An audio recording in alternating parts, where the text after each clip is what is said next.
we're going to look at the absolute basics right now of creating a dynamic deck. We're not going to go into detail on some of the neat things you can do with dynamic decks. That'll come at another time. But just for the absolute basics on making it, we start by opening our deck manager. That's the Y hotkey by default. So if you press that, you'll be able to come to your combat decks. We're going to start with the fresh one, custom deck. If you don't have a deck made, you can make a new one. If you want to modify an existing one, you click modify deck right there. So we're modifying this one, but it is a brand new deck. Up top, you give it a name, just like you would any other deck. And we're going to start by putting skills on the bar that we're going to use. So we'll hide some consumables there that we don't have any of. And we're just going to make a hypothetical deck. Let's say I wanted to make one to use as a fire mage. So you can take skills from this window on the side. You can sort them by school or the glyph name. Or you could drag them directly from your window over here. You notice now that we have the deck manager open, this will actually say 0 out of 5. That means we have 0 out of 5 available glyphs in the deck for that particular glyph. If we go to a glyph we don't have 5 of yet, see this is only level 40. We don't get our 5th card until level 80, so this says 0 out of 4. We only have 4 available cards here. So if we dragged one of these skills over, let's say our Ring of Fire, and we have it over here in a locked slot, this little yellow padlock down here notifies that the slot is locked. The glyph will stay in this slot, but will cost more focus to use. So if you clicked that and charged it, we'd be able to charge it to level 5 before letting it go. If we actually unlocked it and put it in the deck, we have 1 card in the deck. That means there's 1 card that can draw there of Ring of Fire. If we bring over more, we now have 3 out of 5 in there. There's 3 cards of Ring of Fire that can draw into that slot. But if this were locked and we had 3 Rings of Fire in here, you notice when I locked it, 1 disappeared. Now we have 2 in there, so if you dragged a 3rd one into here, notice it says 4 of our 5 glyphs are consumed. That means that we only have 2 available glyphs outside of our deck. We have 3 in the deck. They could draw to any of these slots, say any glyph. We have 1 that's permanently locked here, and if we hold this down, we could actually charge this and use the 2nd glyph, the 5th out of the 5th glyph, and charge this to a 2 charge. We couldn't go any further, even though we earlier when there was no cards for it in the deck, we could charge it to a 5. Now we can only charge it to a 2 because the other cards are already occupied. They're in the deck. So we'll keep that in mind, but in this case, we're just going to lock this, and we want to be able to charge it. Let's say we wanted to have another slot here where we could draw Fireball. Anytime we wanted it, we unlock it, so now it's an unlocked slot. We have 1 Fireball in there. We want lots of Fireball. It's a very powerful skill. We will go ahead and add all of them. You notice now we have 5 out of 22 glyphs plus 17 slugs. A slug occurs when you don't have sufficient cards in your deck. So if we were done with this deck right now, and we pulled out our combat bar, well, we'd have to switch to it first. Hold out our combat bar. We have our locked Ring of Fire. We could charge that all the way to a 5 stack. There's a 2. There's a 3. We could go all the way to 5. And all these slots can draw any card, but they can draw that Fireball we have, or since we don't have enough cards to fill them all, they draw slugs. You can right-click to dismiss any glyph, and eventually we'll have more Fireballs draw. There's one there.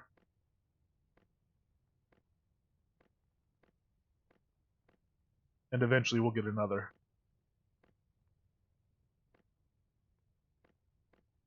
Another one there. Now if we wanted to stack these, we could just hold down 1, press number 2, and it'll stack there. We could also physically drag 1 glyph onto the other one if you have that enabled in your setting. Or we could hold 2, press 0, stack it there. Again, you could also click down with your mouse and just drag it over if you prefer to stack that way. Now, what we are going to do next is clear out the rest of those slugs. You definitely don't want slugs in your deck. They slow things down. They don't do anything except get in the way. Notice here it says 5 out of 22 glyphs plus 17 slugs. So, because we're missing 17 glyphs to fill this deck, we have those 17 slugs. If we were to add another glyph, we'd only have 16 slugs. Similarly, if we were to lock another slot, put another locked glyph down, we only have 15 slugs. The number of cards required in a deck are 13 plus an additional card for each unlocked slot. So right now we have 1, 2, 3, 4, 5, 6, 7, 8 unlocked slots. So we need 13 plus 8 glyphs to fill our deck, or 21 glyphs. We put another locked skill here. We only need 20 because we've reduced the number of unlocked slots we have to 7. If we unlock this again, back up to 20. So we'll clear those. And we'll think to ourselves, what else do we want to draw in this slot? Well, Fireball's pretty important. It would be nice to have a slot that anytime Fireball comes up, we know it's there and we can immediately take it off. So we'll maybe leave that one open. But let's say on this fire deck, we wanted to also be able to heal ourselves. Let's say we wanted to put our healing here. We would unlock this. We'll put in all our healing cards, our healing touches. And now the only thing that can draw to this slot is the healing touch. Any glyph can still draw to these slots. Only the healing touch can draw here. Only the fireball can draw here. We can also now take Healing Ray. Let's say we want to use that spell too. We could put it on the same slot and they stack up. Now either Healing Ray or Healing Touch can populate this slot anytime they're drawn. And again, we'll fill this up. Lots of heals in case we get into trouble. So, as we continue making this deck, we'll want to add a variety of skills we might be using. Solemn Stagnation is very convenient. We might want to put out some Atonal Aria for extra damage. So we could drag that here as a lock slot. We might want some defense in light armor, so we'll put that in a locked slot. A dodge skill. Of course, we might want to purify ourselves if we get knocked down for fighting trolls. As a fire mage, we might want to fight trolls. So we'll lock that, purify, always ready to go. And of course, what if we're fighting something a little bit quicker? We might want to run away from them. Go ahead and put in a dash so we can sprint away, nice and quick. And let's say we wanted to add a little bit of extra damage. Alright, maybe Fire Arrow there. Let's unlock that and get lots of chances for Fire Arrow to draw. Get our Flame Fist there, have lots of chances for Flame Fist to draw. And there we have a deck. We have a number of unlocked slots. We have a number of locked slots. And if we actually pull out our combat, we can see heals popping up. Nice and good. We have a Flame Fist there that's popped up. We can fire that into an enemy. We have a Fireball here that's popped up. We can put that off. Although apparently not on this surface. But what we can't do is stack any. Because there's no room to. There's no way to drag a Flame Fist onto a Flame Fist. Flame Fist can only draw to slot 1. So maybe we decide we occasionally want to get a stack in. We could come over, modify the deck, and maybe, you know what, maybe we don't need to hit dash all the time. Maybe what we could actually do is remove dash. We can have Flame Fist draw to the number 1 slot and the number 2 slot. We'll be able to stack them there, and maybe our Fire Arrow just draws to the number 3 slot. Make sure we unlock this second Flame Fist so we can stack them. Now we'd be able to stack. We might also decide, well, we still need dash somewhere. How about in this dodge slot? We just unlock that, and we put our dash in there. Now occasionally dash will draw to this slot as well. And in fact, maybe we also want more defense to draw there.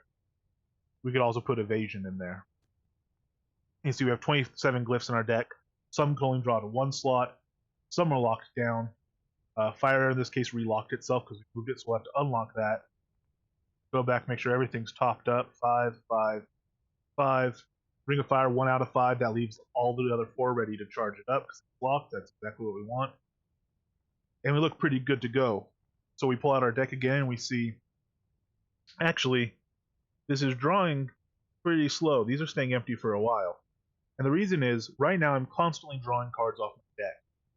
So if I draw a Fireball, it has nowhere to go, so I have to discard it. If I draw a Healing Spell, it has nowhere to go, so I have to discard it. If I draw an arrow, they're starting to fall off, but if I drew an arrow, it'd have no place to go, so I'd have to discard it. With only one slot open, we finally drew our Flame Fist. If we open that slot again, now we continue drawing until we draw something that can populate this slot or this slot. Those are the only open slots. We have to keep drawing a card. We'll draw any card in our deck at random, but if it doesn't fit into a slot, if there's nowhere for it to go, we have to immediately discard it and draw another card. That process takes time and it slows your deck down. So one last thing to keep in mind for the very basics of a dynamic deck is that when you go in, modify your deck, you want to keep this glyph count as low as is reasonable so that you continue to draw cards quickly and keep those slots populated. If you have too many glyphs here, they'll gum up your deck and you'll constantly have to discard. Another way around that is, let's say we didn't want just heals here. We could actually clear all the glyphs, and this will now draw any glyph. We just leave a purely open slot. This is the same as stacking every glyph available to us in this slot and saying you can draw any of these glyphs in the deck through this slot. So it'd be like stacking them all up. Instead, you can just leave it open and it knows it can draw any glyph. Incidentally, you might have seen there, if we put Healing Ray and only Healing Ray can draw there now, or Healing Touch rather, Healing Ray has nowhere to draw, so it's grayed out. This glyph cannot be drawn to any of the hotbar slots. You will still draw it, but you'll have to discard it. You're forced to discard it. So gray slots also are something you generally do not want any of in a deck because they'll slow the deck down. They can be used to avoid slugs, but you rarely want to do that. You'd rather fill your deck out completely with useful glyphs to avoid slugs. So what we're going to do is we're going to let any glyph draw to this slot. So now when we pull it out, you'll see something draws immediately to this slot, and these other slots will fill in. Any glyph can draw here. So as soon as we discard this, the next card will always fit. And you see how immediately it draws. That's the draw speed of this deck. You remember before we were waiting around for several seconds for a card to draw. Cards were already decaying before we even got the last slot to populate. So that's the importance of always having a place for your card to draw. Another thing we can do is go in here, modify our deck, and decide maybe we do want to be able to heal ourselves always from this slot, and maybe we do want to use Healing Touch and Healing Ray, but maybe we don't need quite this many glyphs, so we can also remove some glyphs of the healing. We have fewer glyphs in our deck, which means we'll have fewer times we have to pass things over because there'll be fewer times we're drawing a card that can't go anywhere, and our deck will move a little bit faster than before. Maybe the same thing, maybe since we're stacking Flaming Fist, we decide actually we can lock Flame Arrow, remove all those glyphs, and be down to 17 plus 1. We have a Slug. We can fill that out by adding back another healing spell. Now when we pull out our bar and we start stacking these glyphs up, we have slots pretty consistently open. We don't have to wait quite as long for stuff to populate. We hit our buffs, we hit our heals as we need them. We keep stacking our Flame Fist as we go, keep our buffs up, and it's a little bit faster deck because we're closer to the minimum number of glyphs. So those are some of the absolute basics of making a dynamic deck. The deck theory, as it were, can get a lot more complicated. There's a lot more fun stuff you can do. There's things you can do to make yourself always draw faster.